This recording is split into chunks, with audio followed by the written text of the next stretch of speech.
Nós estamos aqui começando o nosso sexto encontro. A Gláucia chegou a comentar uma coisa interessante. Falou assim, ô Pedro, olha, muito provavelmente esse vai ser o seu último encontro com a galera, porque parece que depois a gente vai ter feriados e tudo mais, né? E a galera, e a Gláucia apostou que entre um feriado e a aula aqui, vocês vão para o feriado. Então eu vou caprichar aqui, porque se for o último para alguns aqui, eu vou tentar fazer o melhor possível, né? Mas eu garanto para vocês que vou estar aqui no sétimo, oitavo. Então, se vocês não vão viajarem e tal, nós vamos estar juntos aqui, né? Os crentes mais fervorosos, mais espirituais. Eu prometo 2 aulas muito interessantes. Mas vamos começar com uma oração. Senhor Deus, muito obrigado, Pai. Muito obrigado por essa oportunidade de estarmos juntos, como igreja, Pai. Nós buscamos, Pai, nos próximos 1 hora e pouco, que o Senhor venha falar aos nossos corações, que o Senhor venha nos consolar, que o Senhor venha também nos desafiar, que o Senhor venha abrir as nossas mentes, os nossos corações para recebermos a Tua palavra de bom grado e que o Senhor também nos ajude a trabalhar o querer, para que nós possamos, ó Pai, realizar a Tua obra, nós possamos amar aqueles que estão próximos a nós, que nós possamos viver para aqueles que estão próximos a nós e viver uma vida completa de igreja, que sabemos que é o Teu desejo. Então seja conosco agora, Pai, esse é o nosso pedido, a nossa oração, em nome do Teu amado Filho Jesus Cristo. Amém. Amém. Eu já vou adiantar o seguinte, vou fazer, acho que a Giovana falou assim, nossa, você está fazendo muita propaganda para eu ir na sua classe, né? E eu acho que daqui a pouco ela vai aparecer aqui. Ela já está aqui. Legal. Então é o seguinte, então eu vou continuar com essa parte de propaganda que está dando certo, tá? As próximas 2 aulas, olha gente, eu vou dizer para vocês, eu vou falar sobre oração peticionária. Eu garanto para vocês o seguinte, que vão ser aulas fantásticas, né? Eu acho que eu tenho a expectativa realmente elevada de que a gente vai olhar para a oração quando a gente pede alguma coisa para o Senhor de uma forma mais ampla e tal. Então fica o convite, tá? Vocês vão para a praia e de repente voltar mais cedo e tal, vai ser bom. Mas enfim, então chega de propaganda por hora. Tem um slide sobre propaganda, mas não tem nada a ver com isso que nós estamos fazendo aqui. Vamos começar nos últimos 5 encontros, e não vai ser diferente esse, não vai ser diferente nos próximos. A gente começa dizendo qual é o livro de referência que a gente está utilizando para montar esses estudos. Então, o livro se chama Reflexões Cristãs, o autor é o C.S. Lewis, e existe exemplares à disposição para quem quiser comprar o livro na livraria da igreja. Tá bom? A nossa proposta inicial era estar tocando esses 9 assuntos. Então, Fábio, já que você chegou aqui, eu já vou botar você em saia justa logo de cara. Não vou conseguir cobrir metade. Então, talvez, se você assim o permitir, em algum momento a gente vai ter reflexões cristãs parte 2, tá? Mas isso vamos deixar para frente. A gente, voltando aqui ao texto, a gente já abordou com bastante ênfase e profundidade os 2 primeiros temas, que basicamente eram cristianismo e cultura, e depois o outro, religião, realidade ou substituto. E agora a expectativa é que a gente termine esse.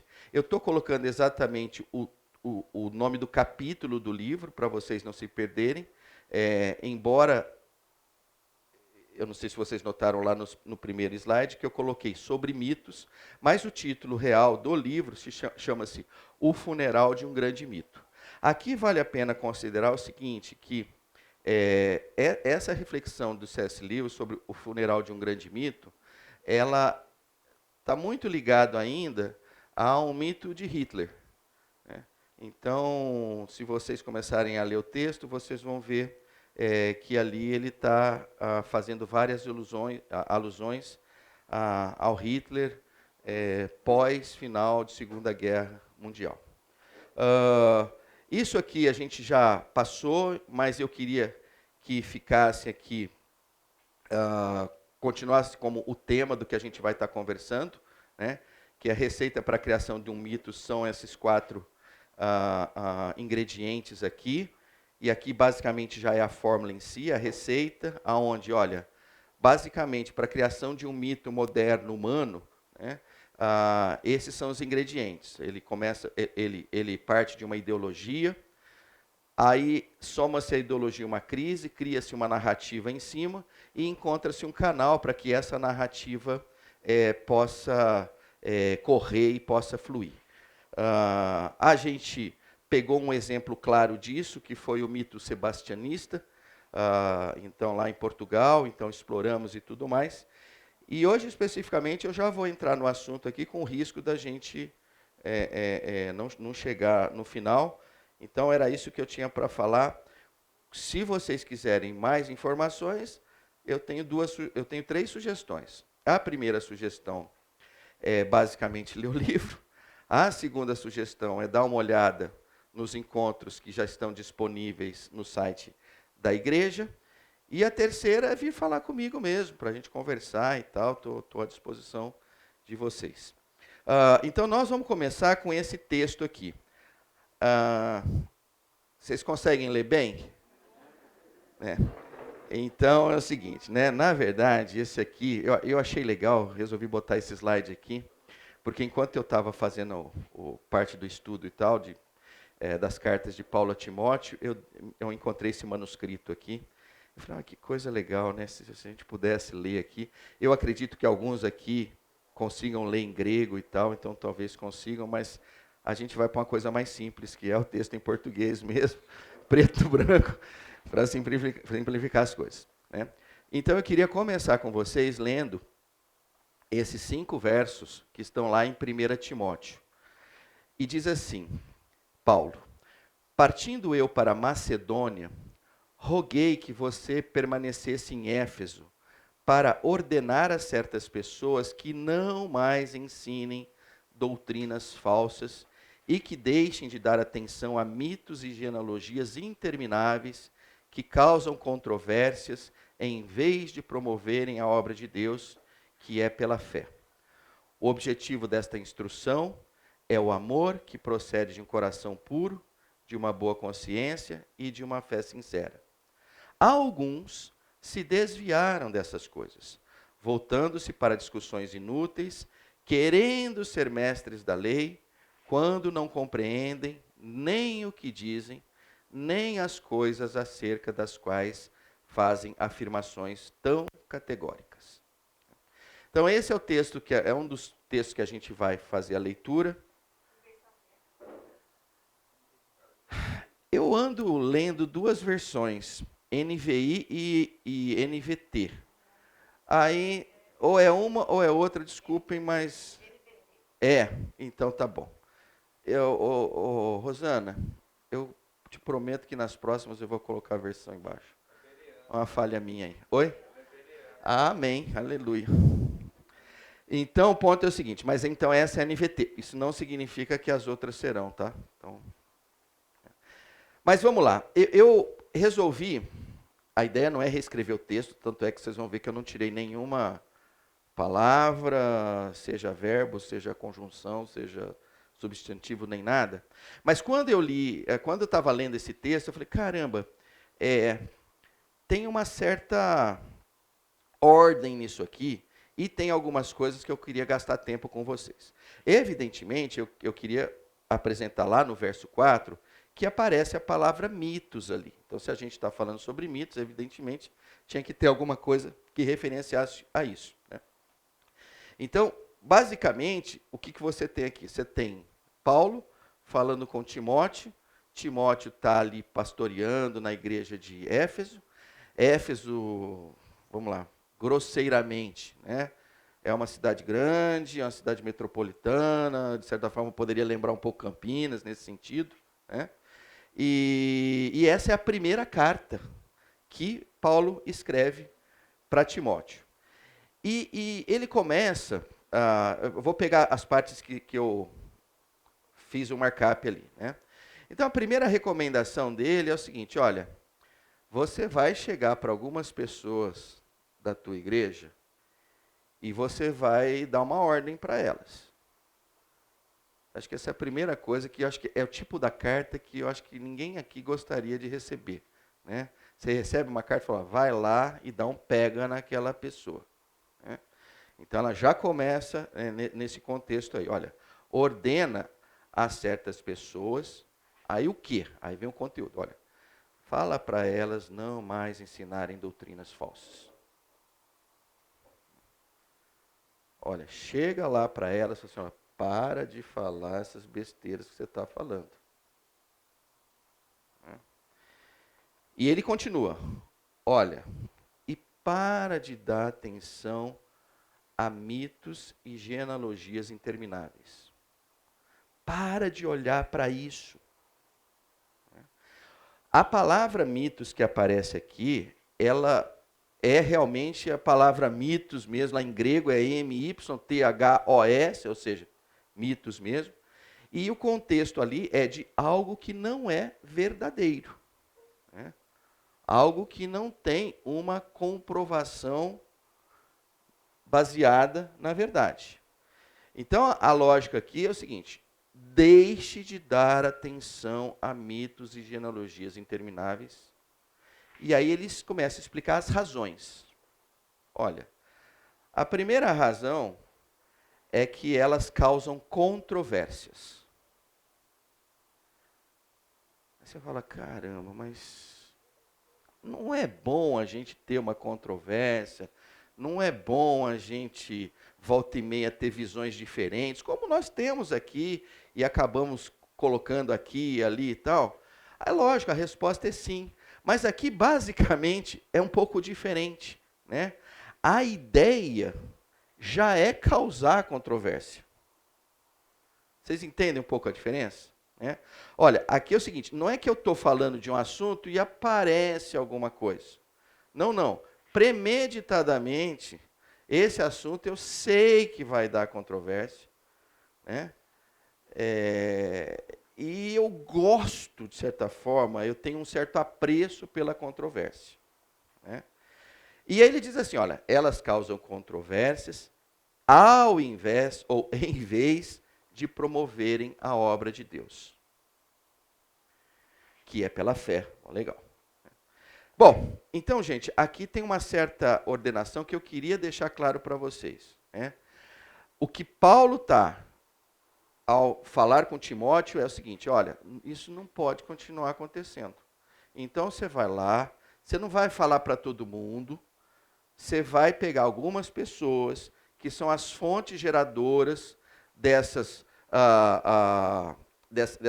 doutrinas falsas, baseadas em mitos, e você vai chegar para ela e falar assim, para com isso. Né? Isso está apenas causando controvérsia no nosso meio e não está promovendo a obra de Deus. Aqui eu vou fazer só uma consideração. Geralmente, quando nós entramos num processo de controvérsia, né, aonde muitas vezes nós não queremos ceder espaço, né, às nossas ideias ou às nossas experiências, o que é natural que ocorra? A gente passa a não gostar daquela pessoa. A gente passa, eventualmente, assim, quando aquela pessoa tropeça, brota aquela, assim, alegria, assim, tá vendo? Ficou com esse negócio de doutrina falsa. Bem feio, né? Enfim, e isso tudo, de nenhuma forma, vai promover a obra de Deus, né? Basicamente, por quê? Porque você tem alguma coisa sectária ali. Quando você tem algo sectário, você começa a trabalhar contra a unidade do Senhor. O C.S. Lewis, ele tem uma frase, aí eu não vou saber se é desse livro ou não, que diz mais ou menos assim, ele fala, olha, não vá beber do lago das controvérsias, se abunde do oceano da união. Então, é uma coisa muito legal isso, né? Falou, olha, tem tanta coisa que nos une, e são extremamente interessantes, o que você está fazendo bebendo nesse laguinho aí, meu filho? Para com isso, né? Vai trabalhar o contexto desse oceano de cultura, podemos dizer isso depois das últimas aulas, então, que nos une e não nos desune. Mas, enfim. E aí, continuando lá no 6, eu queria pegar um outro trechinho, que ele diz assim, ó, alguns se desviaram dessas coisas, voltando-se para discussões inúteis. E é engraçado porque ele meio que explica, olha, esse pessoal tinha um certo interesse. Eles queriam ser mestres da lei.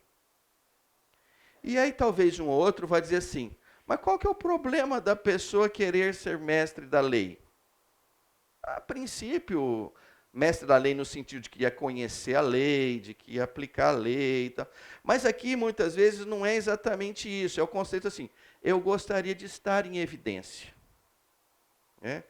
Eu acho que assim, ninguém dá bola para mim na igreja, então deixa eu criar uma celeuma aqui, e aí eu apareço. Né? É um pouco como o pessoal, né, fala assim, olha, como é que é? Fale mal, mas fale de mim. Né? Então, assim, acho que quem criou essa frase era um cara que fala assim, nossa, ninguém fala de mim, né? Eu prefiro que fale mal de mim do que não fale de mim, eu não queria, né? Ou alguma coisa tipo assim, o Andy Warhol, né? Eu preciso dos 15 minutos de fama, né? Então, né? E muitas vezes discussões inúteis. Gente, eu gosto de futebol, e mais do que futebol, eu gosto de mesa redonda de futebol. Não existe coisa mais inútil do que mesa redonda de futebol. Mas eu tenho que confessar para vocês que aquilo me fissura. Eu acho sensacional aquelas brigas sobre o nada, entendeu? Sobre uma coisa que eu acho. Olha, eu vou confessar para vocês o seguinte, né? E isso, de certa forma, vai denigrir a minha imagem. Tem chance de vocês nunca mais aparecerem aqui. Mas eu preciso dizer, eu gosto demais de mesas redondas de futebol. Eu gosto muito do Seinfeld, né? E o Seinfeld, eu não sei se quem gosta, então, mas que ele fala assim, olha, nós vamos fazer um show sobre o nada. Eu falei, gente, eu ouvi as 10 temporadas, achei... Então, eu acho que eu posso, assim, de cátedra aqui, dizer assim, eu sou apaixonado por coisas inúteis. Né? E eu vou dizer uma coisa, já estou mais para o final da vida do que agora. Estou tentando lutar contra isso e ler algumas coisas mais profundas e ver algumas coisas mais profundas. Mas continuo dizendo para você o seguinte, olha, ainda tenho atração a coisas inúteis. Talvez alguns de vocês também o tenham. Né? Então, nesse sentido, vale Paulo, olha, não se volte para coisas inúteis. Né? Não gaste tempo com discussões inúteis. Né? E aí ele diz assim, ó, e essa eu acho uma parte sensacional. Quando não compreendem nem o que dizem. Não é sensacional isso? Né? Ou seja, existe uma discussão acalorada. Né? Vamos pegar o seguinte, olha só. Vamos pegar um fato que está ocorrendo agora e não tem nenhuma condição de alguém não saber o que está acontecendo. Né? E, na verdade, eu não vou falar os nomes, viu, Henrique? Do que aconteceu na última aula, quando terminou e o povo foi embora e a gente ficou aqui na conversa. E você, o Aniel também estava, vamos dar nome aos bois, estava o Aniel também. Olha, quando terminou a aula, a gente ficou, nós ficamos nós três aqui resolvendo o problema da Ucrânia. Quem estava? Tem um quarto que se identifica aí. Aliás, você que puxou o assunto. Então tá bom. Então, olha só como é que são as coisas, né? Conversamos acaloradamente e já entendemos por que o Putin fez, por que o Zelensky tinha que ter feito... Olha, a gente acertou o problema todo, né? Ficou legal, né? Até que eu estava fazendo os estudos, aí deparei com isso. Eu falei assim, poxa vida... Será que tinha algum cientista político de renome nessa nossa roda? Será que tinha, sei lá, um jornalista de guerra com experiência e tal? Gente, olha, com todo respeito, eu vou ofender vocês, mas vou me botar junto. Eram 4 bananas, né, conversando sobre algo que não tinha nenhuma ideia do que está acontecendo. Né? E isso, eu vou falar uma coisa. Aí vai só para nós 4, eu não sei se o resto do pessoal faz isso ou não. Foi ótimo, não foi, Aniel? Eu achei maravilhoso. né? Então, eu só queria dizer isso porque, assim, o ser humano é um bicho esquisito. A gente adora. E aí vem o termo final aqui, ó. Nem as coisas das quais fazem afirmações tão categóricas. Vocês não viram nós quatro aqui. A gente não estava assim, seu ponto de vista é interessante, vou considerar. Não, não. O Henrique já sabia tudo, né? O Aniel, ele contraditou assim, talvez mais com o aspecto de gesto, mas era claro que ele também tinha a opinião do Henrique exatamente oposta, né? Mas era categórica mesmo sem precisar falar, não é? Então, assim, eu diria para vocês o seguinte, o tempo vai passando e a gente vai aprendendo o seguinte, né? Afirmações categóricas recorrentes é algo que a gente tem que ficar muito preocupado, né? Se vocês olharem com carinho, pessoas que entendem profundamente de um assunto, geralmente não fazem afirmações categóricas. É estranho isso, né? Então, a princípio, pessoas que poderiam fazer afirmações categóricas, quando ela vai estudando aquele assunto a fundo, ela vê a complexidade daquilo, e aí ela meio que já não faz mais, entendeu? Ela se torna mais reflexiva, né? Agora, um ignorante, ele faz afirmações categóricas o tempo inteiro, ele sabe de tudo. Vamos lá, eu vou pegar um assunto que eu acho que toca boa parte de nós. Boa parte de nós estamos ali no dia a dia cuidando dos nossos filhos. A gente não tem nenhuma dúvida que o nosso conhecimento é absurdo. E a gente fica fazendo afirmações categóricas em cima dos nossos filhos e das nossas filhas. Pai, faço isso ou faço aquilo? Isso. Faço isso ou aquilo? Isso. Né? Então, muitas vezes, a gente brota autoritarismo. Brotar o autoritarismo é algo natural do ser humano. Né? O que é que não é natural do ser humano? O que não é natural do ser humano é ele se importar com o outro, a ponto de dar ao outro tempo, dar ao outro atenção, buscar a empatia com o outro. E, na verdade, quando você entra nesse processo, dificilmente vai aparecer uma afirmação categórica no final. Agora, o não brotar afirmação categórica não significa que a pessoa não sabe.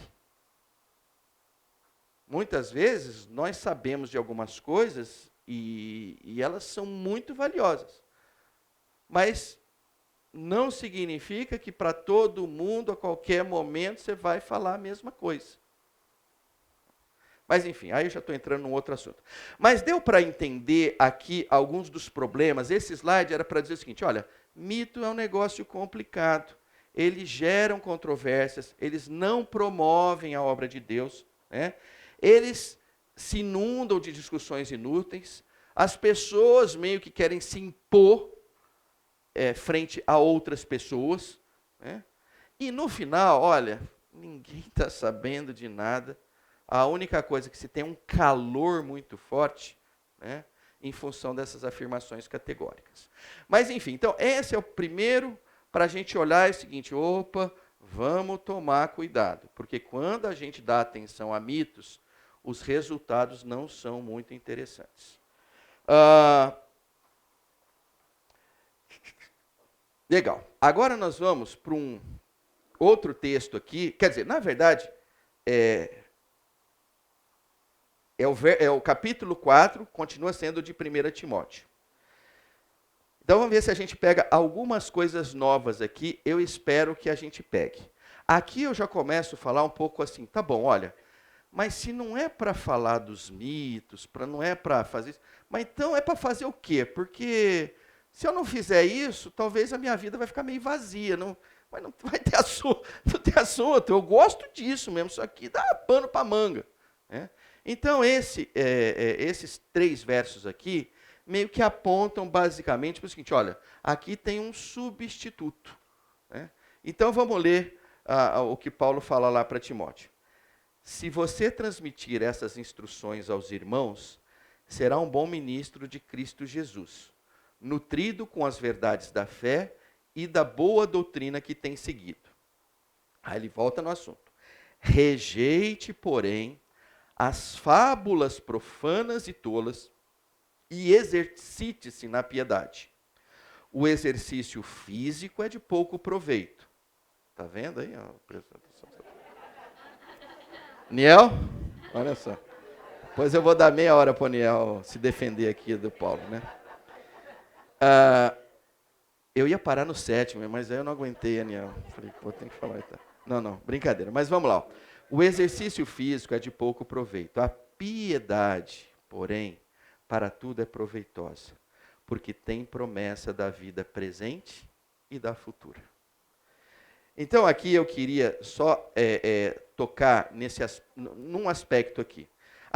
Eu fiz questão de botar o aspecto de fábulas aqui. É a mesma palavra de mitos, tá?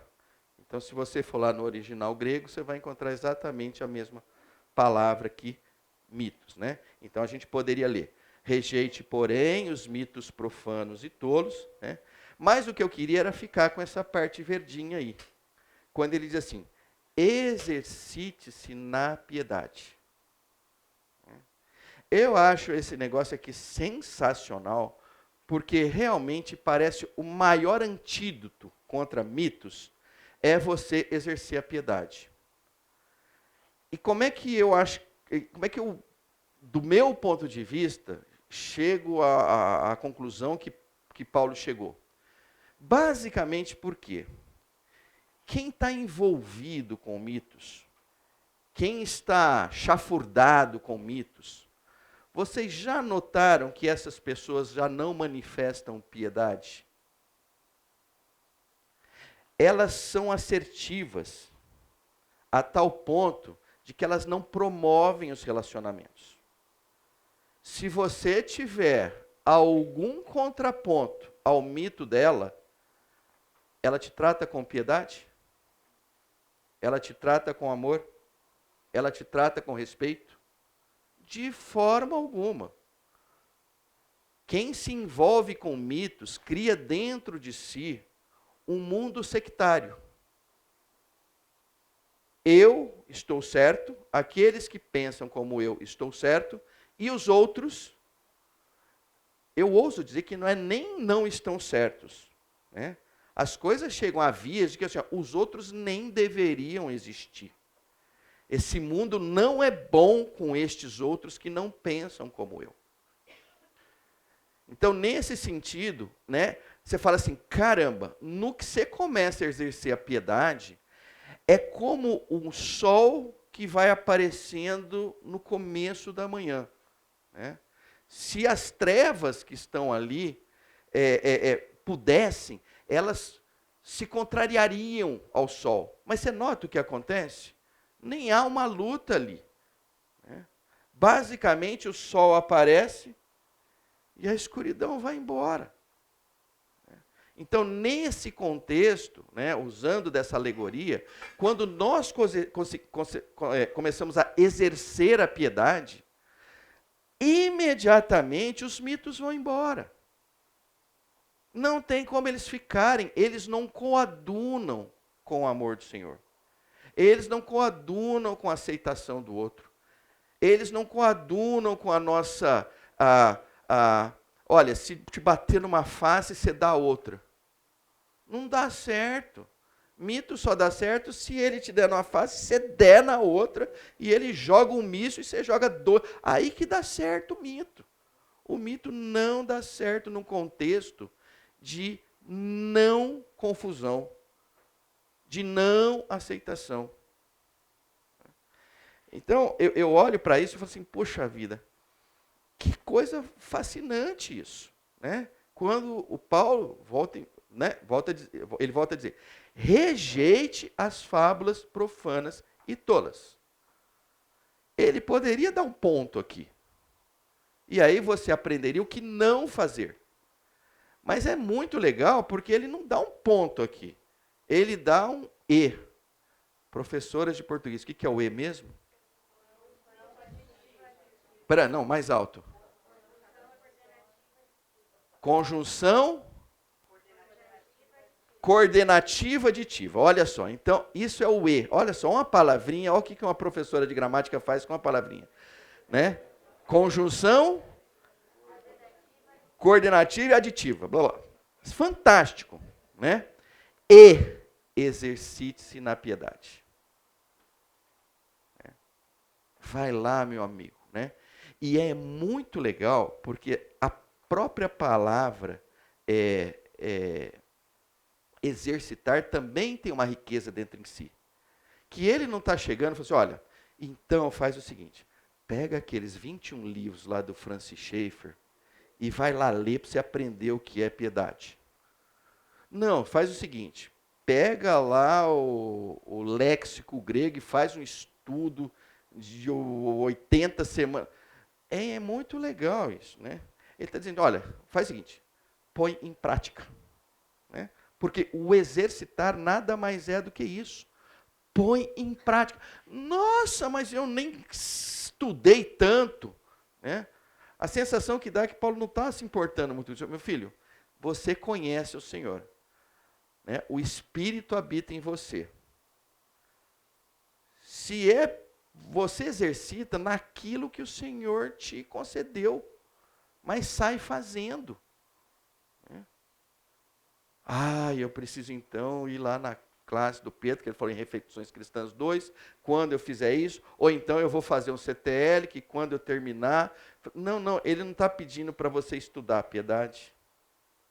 Ele não está pedindo para você ser pós-graduado em amor incondicional. Ele está dizendo assim, vai lá, exercita. Né? E o 8, basicamente, né, ele corrobora nesse sentido. Então, esse segundo texto das Escrituras, se o primeiro era basicamente para a gente entender como é que esse aspecto de muitos funciona e o que ele acaba gerando, esse segundo já é o seguinte, olha, como é que combate ele? Exercite a piedade. Se nós, como igreja, exercitarmos a piedade, nós nos livramos do mito. Se os primeiros textos que nós pegamos eram textos da primeira carta de Paulo a Timóteo, agora a gente vai dar uma pulada para a segunda carta de Paulo a Timóteo. Tá? Aqui em si, já tem alguma coisa que eu queria destacar, que não está no texto, mas está dentro do contexto. Na verdade, o Pierre já atrapalhou o que eu vou falar agora, porque ele já tem uma outra versão que talvez 2 Timóteo não tenha sido escrito por Paulo. É isso mesmo, né, Pierre? Mas é o seguinte, eu vou desprezar completamente isso que o Pierre falou. É mito! Pierre, é mito, Pierre. É verdade. Nossa, mas então eu vou chamar você para o próximo texto. Daqui 2 textos nós vamos falar sobre isso. Bom, então, por hora, o fato é que Paulo escreveu essa segunda carta para Timóteo. E por hora a gente vai ficar com a ideia de que é mito, que foi Lucas que escreveu, tá bom? Mas enfim, na verdade, assim, brincadeiras à parte, eu vou dizer uma coisa. Esses historiadores gradativamente andam complicando a nossa cabeça, né?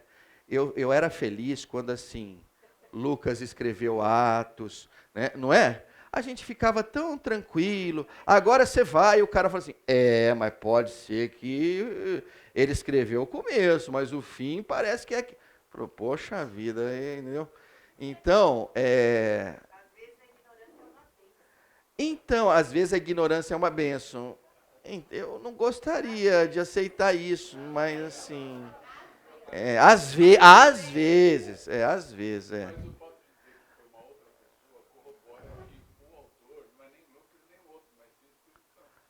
Olha só, tá vendo que riqueza? Mas, enfim, tá ótimo, tá? Mas eu vou ficar ainda com a ideia dos antigos ignorantes que achavam que 2 Timóteo tinha sido escrito por Paulo, tá bom? Mas vamos lá, dentro desse contexto, vamos ler o texto. Pregue a palavra, esteja preparado a tempo e fora de tempo, repreenda, corrija, exorte com toda a paciência e doutrina. Pois virá o tempo em que não suportarão a sã doutrina, ao contrário, sentindo coceira nos ouvidos, juntarão mestres para si mesmos, segundo os seus próprios desejos. Eles se recusarão a dar ouvidos à verdade, voltando-se para os mitos. Você, porém, seja moderado em tudo, suporte os sofrimentos, faça a obra de um evangelista, cumpra plenamente o seu ministério. Vocês que estiveram no último encontro já devem estar se lembrando, opa, é o mesmo texto, né? Só que talvez com um propósito diferente que a gente vai utilizar agora do último encontro. E esse aqui eu resolvi trazê-lo novamente, basicamente porque se trata da última epístola, desde que tenha sido Paulo que escreveu, né? A última cronológica. Ou seja, ele está aqui no final da sua vida. Né? É em 2 Timóteo que vai aparecer aquele texto lindo lá, né? Combati o bom combate. Como é que é? É isso aí. Então você vai encontrar isso em 2 Timóteo. Ou seja, eu acho muito interessante porque o que me parece, eu não cheguei nesse ponto ainda não, tá? Mas eu acredito que a gente, quando vai se aproximando do final da vida, e a gente tem umas pessoas que a gente gosta, eu imagino que a gente vai selecionar algumas palavras e meio que dizer assim, olha, eu estou indo, você não vai poder mais contar comigo, mas então é o seguinte, presta atenção nisso. Né? Eu não queria que você errasse, eu não queria que você fosse para um caminho.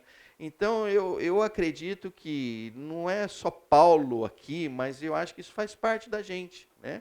Quando está chegando no final, a gente quer dar um resumo e tal, e você tira um monte de coisa que era perfumaria e tenta concentrar naquilo que vale a pena. E aqui, me parece que tem uma história que ele quer contar. Então, esse é o mesmo texto. Reitero o que já falei antes. Eu só botei numa ordem diferente, mas não tirei nenhuma palavra, não tirei nada. Né? Mas a ideia aqui era só para mostrar que aquilo que está na chave é basicamente uma história ali. Né? Que também ele está olhando e fala assim, olha, não aconteceu ainda, né? Mas vai acontecer. Né? Então ele começa dizendo assim, pois virá o tempo. Ele está olhando para um futuro. Esse futuro, a gente pode interpretar ele como hoje, a gente pode interpretar como algo que foi um futuro passado, que já aconteceu, ou alguma vez que ainda não aconteceu. Né?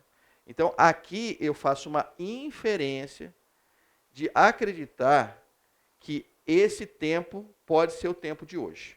Tá? Então, aqui é uma inferência da minha parte. Tá? Então, virá o tempo em que não suportarão a sã doutrina. Uma doutrina estabelecida, a qual Paulo a chama de uma doutrina saudável, né? A galera vai dizer assim, ai, não aguento mais essa sã doutrina. Esse negócio de o cara te bater numa face, você dá outra face. Ah, e esse negócio de o cara pedir a túnica, você dá isso e mais aquilo.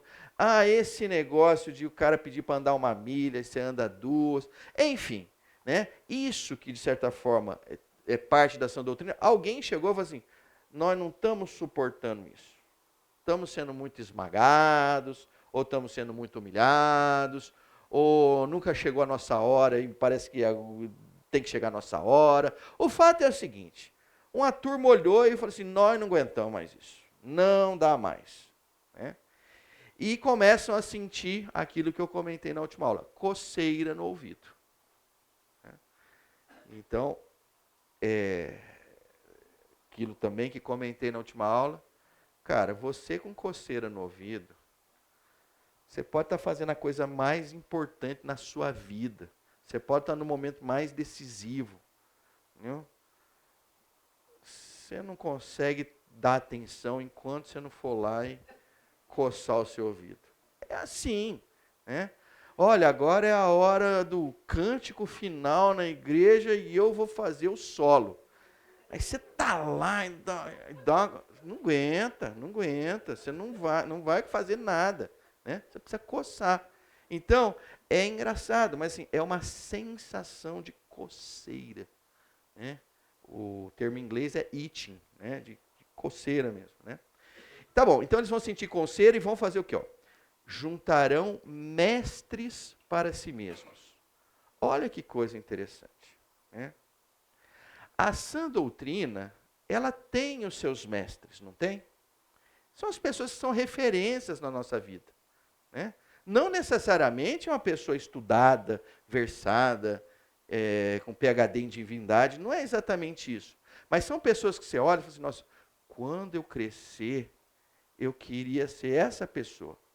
Pelo exemplo de bondade, de alegria, de contentamento, de sacrifício e tal, né? Então a sã doutrina acaba tendo seus mestres, né? Assim como essa turma olhou e falou assim, não, esses mestres não nos interessam. Então o que nós vamos fazer? Nós vamos juntar mestres para nós mesmos. Mestres que falem aquilo que nos interessa. Então ele diz, juntarão mestres para si mesmos, segundo os seus próprios desejos. C.S. Lewis fala uma coisa muito interessante, e até uma coisa muito triste. Ele diz assim, o mito nasce dentro do desejo da alma mais profunda de uma comunidade. É muito legal isso, né? Assim, olha, é o seguinte, o mito não aparece querendo ser... É o seguinte, parece que a turma precisa daquele mito e o danado aparece, né? Mas ele foi gestado, ele foi concebido dentro do coração das pessoas. Até porque se não fosse assim, ele nem seria aceito.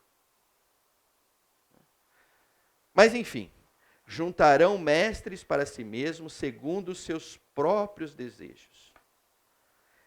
Eles se recusarão a dar ouvidos à verdade. É intrigante isso, né? Lembra que a gente falou de...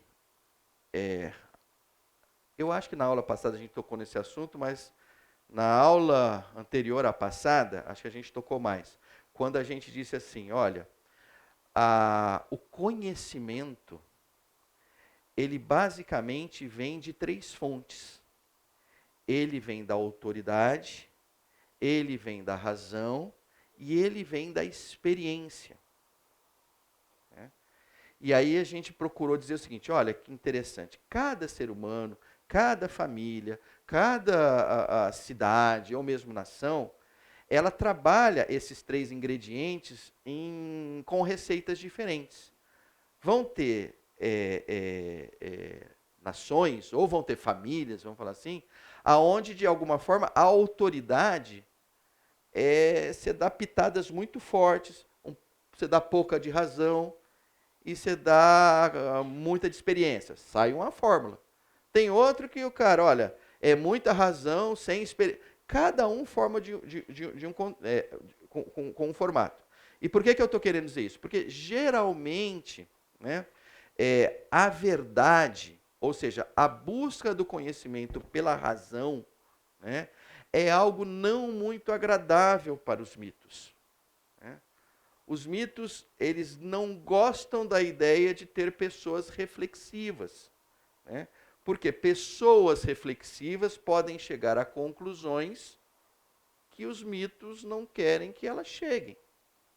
Né? Acho que não tem como, eu estou falando isso e logo me vem uma coisa na cabeça, acho sensacional, né? E de alguma forma nos toca, né? São as histórias do nascimento das escolas bíblicas, né? E é uma coisa tocante, né? Porque quando você olha, por exemplo, para para o contexto americano principalmente, né, você tem um contexto nascendo dentro da comunidade negra. Né? Olha, alguém precisa levar o evangelho a essas pessoas. Né? E um contexto foi o seguinte, para levar o evangelho a essas pessoas, a boa parte delas não são nem letradas. Né? Então você começa a ver uma certa ligação entre o seguinte, olha, vai ter que alfabetizar para depois dar condições da pessoa fazer a leitura das escrituras. Né? Então, são coisas muito lindas isso, né? Ou seja, é um movimento onde dava-se apreço ao quê? A razão. Eu quero que o negro pense por ele mesmo. Eu não quero ser vamos dizer assim, o intermediário entre ele e o Senhor. Né? Então a escola bíblica nasce num contexto muito legal, né? Onde assim, olha, vamos deixar esse pessoal pensar, vamos deixar esse pessoal refletir, vamos deixar esse pessoal chegar à conclusão que entre ele e o Senhor chegarem.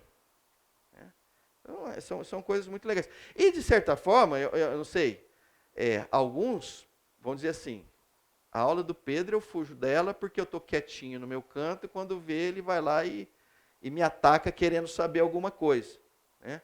Então, porque é o que a gente já falou em outras aulas também. Né? Muitas vezes a riqueza da aula vem de vocês. Né? A gente está aqui na sexta aula e eu olho para alguns de vocês e falo assim, nossa, as intervenções de vocês foram tão ricas, eventualmente mais ricas do que o que eu estou falando aqui. Então, bom, enfim, mas aí já estou extrapolando. Vamos terminar aqui. Ó.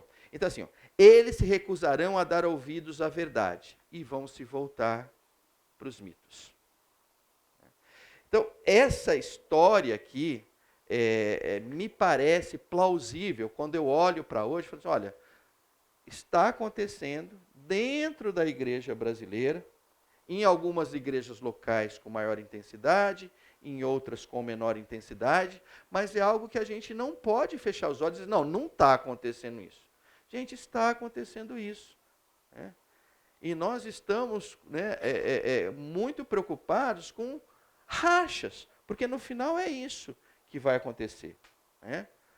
Um mito não une, um mito racha. Ou melhor dizendo, um mito une aqueles que pensam como ele, mas aqueles que não pensam como ele não têm nenhum interesse. Você quer coisa mais absurda se contrastando com as escrituras sagradas? O Senhor Jesus Cristo veio para quem, gente?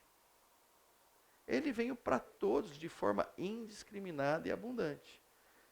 Então é nesse sentido que mito e graça são entre água e óleo. Não dá para misturar isso. Então não dá para você comprar um mito e continuar comprando o evangelho. Não é possível. Simplesmente não há essa possibilidade. Bom, posto isso, aqui eu já passei, vamos lá. Eu queria dizer também, porque eu fiquei preocupado, e alguém fala assim, se bem que o Pierre resolveu esse problema, mas eu não sabia que ia acontecer isso. É porque eu falei assim, poxa vida, o cara vai falar assim, mas pô, é só Paulo que falou desse negócio de mitos, né? Então eu peguei esses próximos textos para dizer o seguinte, não é só Paulo que tinha essa preocupação. Então aqui, basicamente, eu fui pegar lá Pedro, e que ele diz assim, de fato, não seguimos fábulas engenhosamente inventadas quando falamos a você a respeito do poder e da vinda de nosso Senhor Jesus Cristo. Ao contrário, nós fomos testemunhas oculares da sua majestade. Então aqui eu queria, não só para dizer que não era só Paulo preocupado com isso, mas também Pedro estava preocupado com isso, mas é lógico, vamos pegar uma riqueza desse texto aqui. Tem várias, nós vamos ficar com uma delas só. E, basicamente, nós vamos ficar com o seguinte, com o contraponto ao mito. Então, se de alguma forma a gente já mostrou, olha, como é que eu faço o contraponto ao mito? É com graça e tal. Aqui é um pouco mais cru. Né? O que é mais cru aqui? É o seguinte, quando Pedro diz assim, olha, não seguimos fábulas, aqui eu só salientei para dizer que continua sendo a mesma palavra mitos lá, né, que é o 34:54, mas eu acho legal quando ele diz assim, ao contrário, nós fomos testemunhas oculares da sua majestade. Então, eu acho muito legal aqui, porque um contraste ao mito está relacionado ao seguinte, olha, deixa eu te falar uma coisa, eu estava ali, eu vi, não é como você está falando, porque eu vi outra coisa ali. Né? Por que eu estou querendo salientar isso? Porque muitas vezes um contraponto ao mito pode ser o seguinte, o cara puxa um assunto lá extremamente polêmico, geralmente é como é que se diz? É uma teoria da conspiração, alguma coisa assim muito chocante, né? Mito não fala coisa não chocante, né? O normal é ser chocante. Se não for chocante, quase que nem é mito. Então, é alguma coisa que choca. E volta e meia, né? Ele não gosta quando você pergunta para ele assim, qual é a fonte? Então, de certa forma, é o que Pedro está dizendo aqui. Olha, deixa eu falar uma coisa. Eu vi. Eu estava lá. Não é desse jeito. A gente não consegue, a gente não vai estar em todos os lugares. Mas uma coisa muito simples é o seguinte, ó, legal isso que você está falando. Qual é a fonte? Gente, basicamente nós precisamos da fonte. Não que a fonte seja o único ingrediente que você vai ter para avaliar a veracidade daquilo, até porque não existe fontes humanas perfeitas. Né? Mas existem fontes humanas mais dignas de crédito do que outras fontes dignas de crédito. Né? A gente trabalha, então, dentro desse contexto. Mas muitas vezes a coisa é tão simples que você vai notar o seguinte, nem aparece a fonte. Nem aparece a fonte. E aí você fala, mas peraí, mas nem uma fontezinha, nem um nada, não, nada. Mas de onde veio isso? Ah, me mandaram no WhatsApp. Gente, a gente precisa entender o seguinte, o que é que cada um aqui pode escrever no WhatsApp e mandar? Qualquer coisa. Não existe nenhum limite para nós. Ou vem da tradição. E aí você começa a olhar, você fala assim, mitos. Né? Então, o que diferencia aquilo que um Zé Mané como eu, se eu postar uma baita mentira e mandar para vocês, o que vai acontecer? Vocês vão rir de mim. Então, eu não tenho a qualidade do mito.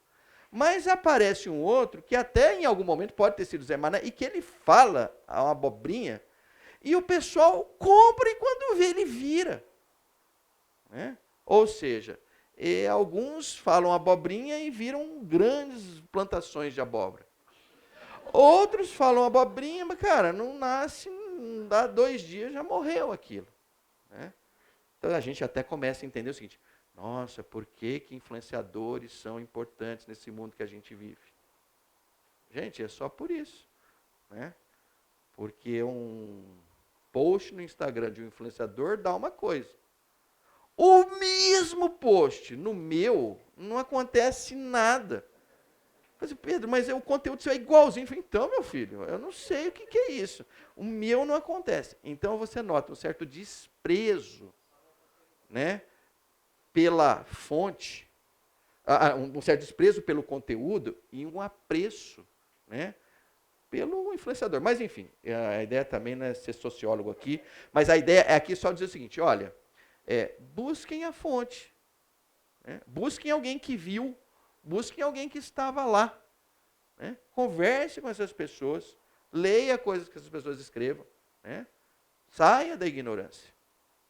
Bom, e aí, por último, eu queria pegar, dentro do contexto, que não foi só Paulo, mas foi Pedro, aí eu fiquei preocupado. Alguém vai dizer, mas então mito é coisa do Novo Testamento para cá? Eu falei, não, mito é uma coisa pré-Novo Testamento também, Antigo Testamento. Então eu peguei Jeremias 23, que achei bem interessante. que diz assim: assim diz o Senhor dos Exércitos, não ouçam o que os profetas estão profetizando para vocês. Eles os enchem de falsas esperanças. Falam de visões inventadas por eles mesmos e que não vêm da boca do Senhor. Vivem dizendo àqueles que desprezam a palavra do Senhor: vocês terão paz. E a todos os que seguem a obstinação dos seus corações dizem: vocês não sofrerão desgraça alguma. Mas qual deles esteve no conselho do Senhor para ver ou ouvir a sua palavra? Quem deu atenção e obedeceu à minha palavra? Então você tem uma chamada aqui de uma clareza assim, abissal. E que eu também procurei mexer aqui para olhar para o texto, salientando alguns pontos. Então, a primeira coisa que achei interessante é a seguinte, geralmente os mitos nos enchem de falsas esperanças. Olha, comigo será melhor. Comigo nós atingiremos um nível que a gente nunca atingiu. Comigo nós voltaremos àquele passado maravilhoso. Então, é da característica dos mitos nos encher de falsas esperanças. E é interessante que eles falam de visões inventadas por eles mesmos. Então, volta aquele quadro que eu mostrei da ideologia. Né? O mito tem uma ideologia que, basicamente, ele mesmo criou. É uma visão inventada por ele. Né? E é uma coisa muito interessante. Olha, vem de um lugar que não é a boca do Senhor. É uma criação humana. E a mensagem, geralmente, é uma mensagem positivista. Você não vai ter mito, assim, vai dar tudo errado mesmo. E nós estamos ferrados. Não vai dar nada certo. Ai, vida, ó azar. Não cria mito desse jeito. Quer dizer, como é que é a Iena Hard, né? Pode ser que teve. Mas assim, ninguém segue ela. Né? Ninguém quer seguir uma pessoa fracassada. Né? Você quer seguir uma pessoa para frente, que aponta, né, para alguma coisa legal. E aqui eles dizem, vocês terão paz. E uma coisa que eu não salientei aqui, mas estou vendo agora, e que deveria. Quando ele diz assim, e a todos os que seguem a obstinação dos seus corações. Então, embora não tenha salientado aqui, no texto, queria salientar agora. Né? A obstinação dos seus corações. Né? Nós precisamos tomar muito cuidado com isso. Às vezes nós desejamos algo tanto, que a gente fica obstinado. A gente não consegue ver mais nada. Mais nada. É só aquilo, é só aquilo, é só aquilo. Coisas, e vou dizer assim, eu acho que isso já aconteceu com vocês. Eu não vou chamar isso exatamente de obstinação, mas eu acho que é o mesmo, eu acho que lá nos neurônios acontece a mesma coisa. Mas essa eu acho que é um pouco mais leve, e em função disso eu acho que todos vocês passaram. Já chegou um tempo onde o carro de vocês começa a dar problema, aí te deixa na mão aqui, te deixa na mão ali, então. Aí você fala, bom, está na hora de trocar o carro. Né? Aí você vai lá, olha e tal, e no começo, a hora que você olha, você não tem nenhum carro na sua cabeça. Até que você olha para um carro, você fala assim, nossa, é esse carro aqui que eu vou tentar adquirir. O que acontece com a mente de vocês? Você sai na rua, só vê aquele carro. Só tem aquele carro. Aí você vê aquele carro branco, preto, verde, amarelo. Nossa, só existe aquele carro. Mas olha que coisa engraçada. Antes disso, se você saísse na rua, a rua era a mesma, passava mais ou menos, mas a sua cabeça não estava ali. Mas quando você botou a cabeça naquilo ali, parece que mudou o mundo. Né? Então, a obstinação talvez seja isso multiplicado por, né, ou elevado a alguma potência. Né? Mas a gente conhece algumas pessoas, ou pelo menos eu conheço algumas pessoas, elas são completamente obstinadas. Né? Ela foi totalmente elevada a um processo de servidão ao mito, que é assim, a parede é branca. Não, é preta. Por quê? Não, porque é preta. Mas então, parece que é branca. Não, mas você tem que... E qualquer coisa que você fala, ela não vive mais dentro de uma realidade natural. Ela foi transposta para algum lugar, entendeu? Que é quase que um mundo criado pelo mito, ao qual ela quer viver dentro dela. Né? E aí são coisas complicadas, porque vão dos assuntos mais diversos. Né?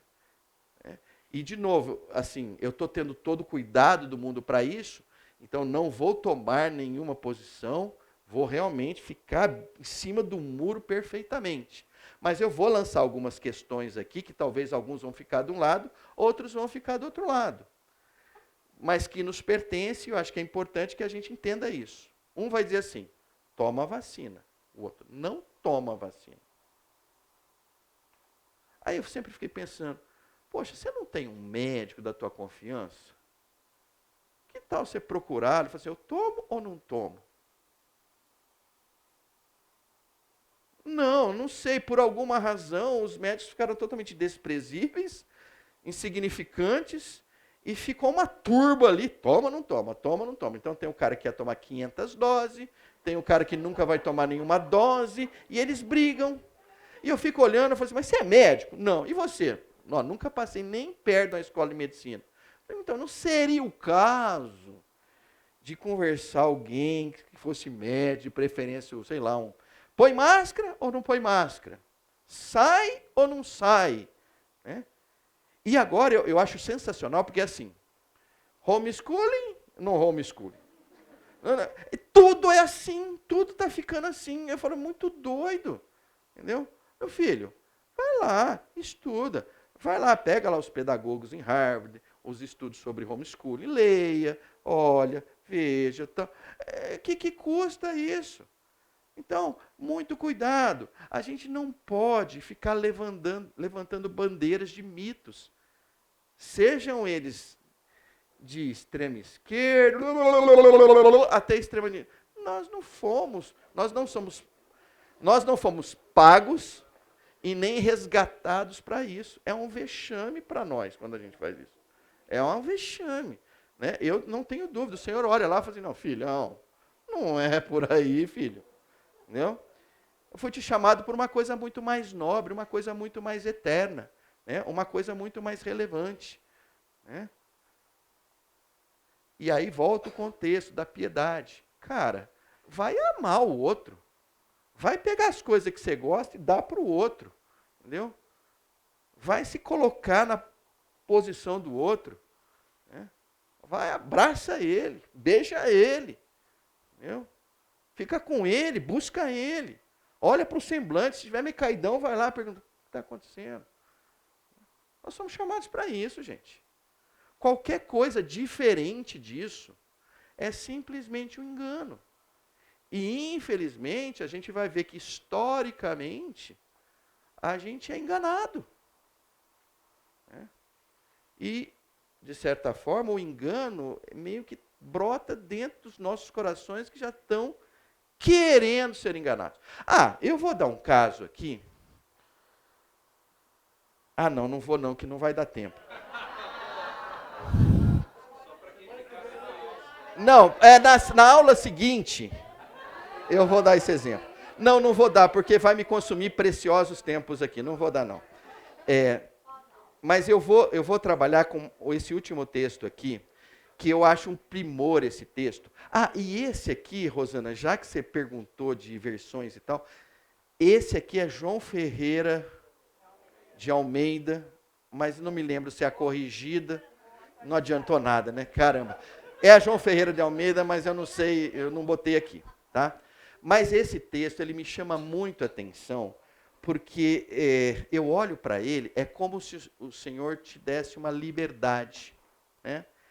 E então o texto diz assim, o profeta que tem sonho, conte-o apenas conte-o como apenas sonho. Mas aquele em que está a minha palavra, fale a minha palavra com verdade. Que tem a palha com o trigo, diz o Senhor. Eu acho sensacional por esse aspecto aqui, quando ele diz assim, olha, você tem um sonho, conte como um sonho. Eu tendo a olhar e falo assim, olha, você quer contar uma história ficcional? Fala que foi ficcional. E conta. Pode ter valor, inclusive, nisso. Né? De certa forma, nós gostamos de filmes, não gostamos? Assim, boa parte de nós gostamos de séries. Né? E eu acho legal, porque tem séries que o cara vai lá e tem preocupação, dizendo assim, olha, isso aqui é baseado em fatos reais, mas eu não respeitei isso, aquilo. Eu acho legal, porque é o cara te dizendo o seguinte, olha, você vai começar a lembrar de algumas coisas que eram fatos. Eu não estou compromissado com isso, eu só usei isso para me basear, para contar essa história. A sensação que me dá é de honestidade. Né? Oi?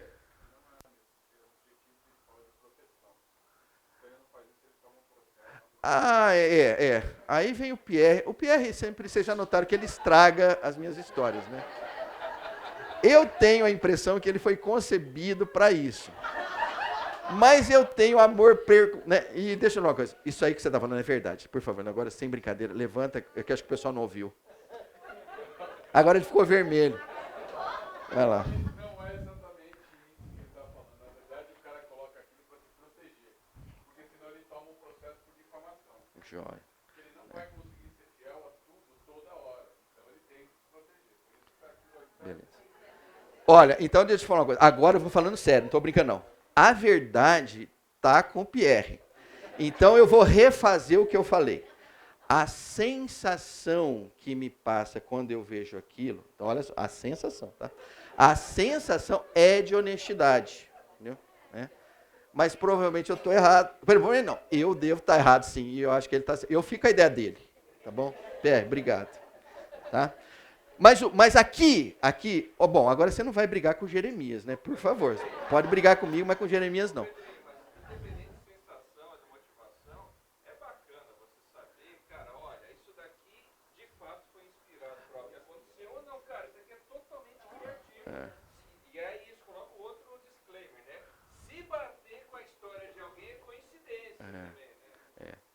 Eu acho assim, acho que complementa as duas coisas. Mas vamos esquecer as nossas aqui, vamos para cá. O que eu acho legal é assim, o Senhor não está falando para o profeta, fala assim, olha, se você tiver um sonho, guarda para você. Ele não está falando isso. Ele está falando, você tem um sonho, conta. Mas diz que foi um sonho. Não diz que foi a minha palavra. Entendeu? Então é nesse sentido que eu acho legal a liberdade e também acho legal a honestidade. Então o cara fala, olha, deixa eu falar uma coisa, eu vou falar isso para você, mas eu mesmo, eu não consigo encontrar isso nas escrituras. Mas, pela experiência, parece que é isso. Então, isso é uma leitura honesta. Né? É lógico que você tem o direito, inclusive, de não falar, lógico. Né? Mas o que eu só queria dizer é o seguinte, né? É um sonho? Conta como um sonho. É a palavra de Deus? Então você diz que é a palavra de Deus. Né? Separa os alhos dos bugalhos. Tá? Então, não deu para terminar de mitos ainda, eu termino na próxima aula, mas nós já estamos no horário aqui. Eu queria agradecer aqueles que não vão aparecer nas próximas, mas eu gostaria de contar muito com alguns de vocês, porque a gente vai ter um tempo bem legal, não tenho dúvida nenhuma. Pierre, você vem? Aí, legal, o Pierre vem, sugiro que vocês venham também. Tá? Senhor Deus, muito obrigado por esse tempo aqui, muito obrigado porque o Senhor tem nos guiado, o Senhor tem nos acompanhado, o Senhor trabalha dentro dos nossos corações, que muitas vezes acabam nos enganando, nos persuadindo a pensar aquilo que não é correto, não procede do Senhor. Purifica os nossos corações, ó Pai, quebra os nossos corações e deixa ele sempre preparado, ó Pai, para ouvir a Tua verdade, a Tua palavra, e que seja ela que nos transforme. Esse é o que nós te pedimos em nome do teu amado Filho Jesus Cristo. Amém.